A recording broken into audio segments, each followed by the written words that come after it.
I've been living in Shanghai, China for almost 17 years. My father, he started the business in 2002, and we three brothers have been into this business since 2006. The past 3 years was an experience that is a life experience.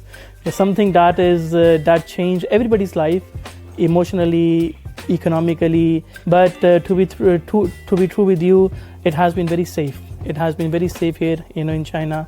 During this Chinese New Year, there was a lot of traffic, and we were happy that people, they came out. So we are optimistic and we are positive that soon this will come back within the next half of this year. So we were just talking about, how we can expand the business, here in China, and how to, we should cover the Chinese market.